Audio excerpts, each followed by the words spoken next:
ஆண்டவர் இயேசுவின் திருநாமத்தில் 43ஆம் நாள் இயேசுவின் அதிகாரத்துக்கு சவால் தியானத்திற்கு அன்புடன் அழைக்கிறேன். ஆண்டவர் இயேசு எருசலேம் ஆலயத்தில் இருக்கிறார். ஜூத தலைமை சங்கத்தினர், அதாவது தலைமை குருக்கள், மறைநூல் அறிஞர்கள், மூப்பர்கள் இயேசுவிடம் வந்து, எந்த அதிகாரத்தினால் நீர் இவற்றை செய்கிறீர்? உமக்கு இந்த அதிகாரத்தை கொடுத்தது யார் என்று கேட்டனர். ஒரு அதிகாரம் வாய்ந்த குழு இயேசுவிடம் வந்தனர். அதிகார பூர்வமாகவே அவரிடம் கேட்கின்றனர். தங்கள் அதிகாரத்தை மீறி எருசலேம் தேவாலயத்தில் இவ்வளவு அதிகாரத்துடன் செயல்பட உமக்கு என்ன அதிகாரம் இருக்கிறது? இந்த அதிகாரத்தை உமக்கு யார் தந்தது? இயேசு யார் என்ற கேள்வி அன்று பலதரப்பட்ட மக்களிடம் இருந்தது. மத்தேயு 21:10 நாம் காண்கிறோம், அவர் தேவாலயத்திற்குள் வந்த பொழுது அங்கே இருந்த அனைவருமே, நகரம் முழுவதுமே, யார் இவர் என கேள்வி எழுப்பினர். இவர் இறைவாக்கினர் இயேசு என மக்கள் பதில் அளித்தனர் என்று நாம் அங்கே வாசிக்கிறோம். என்னை யார் என்று சொல்லுகின்றனர்?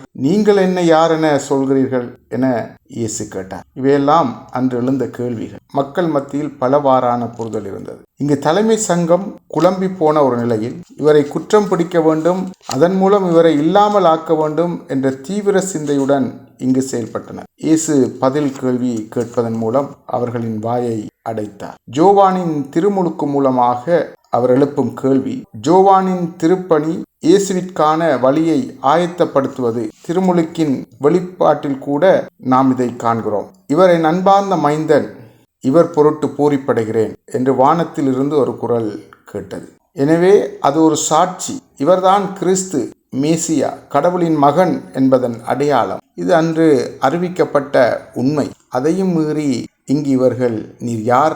உமக்கு என்ன அதிகாரம் இருக்கிறது என கேட்டனர். அது மட்டுமல்ல, ஆண்டவர் எருசலேம் தேவாலயத்திற்குள் பிரவேசித்தவுடன், என் வீடு எல்லா மக்களினத்துக்குமான இறைவேண்டலின் இல்லம் என்பதின் மூலம் நான் கடவுளின் மகன் என்பதை மறுபடியும் அறிவிக்கிறார். இவற்றை ஏற்றுக்கொள்ள மனமில்லை. காரணம், தங்களின் வியாபாரம், அதிகாரம் எல்லா மக்களால் கேள்விக்குட்படுவதை அவர்களால் ஏற்க முடியவில்லை. எனவே இயேசுவை கொலை செய்ய தீர்மானித்தனர். இன்று நாம் என்ன செய்கிறோம்? எமது செயல்கள் இயேசுவையும் அவர் பணிகளையும் உயிரடைய செய்கிறதா அல்லது கொலை செய்கிறதா? சிந்திப்போம், அர்ப்பணிப்போம். ஆண்டவர் நம்மை ஆசீர்வதிப்பார். ஆமென்.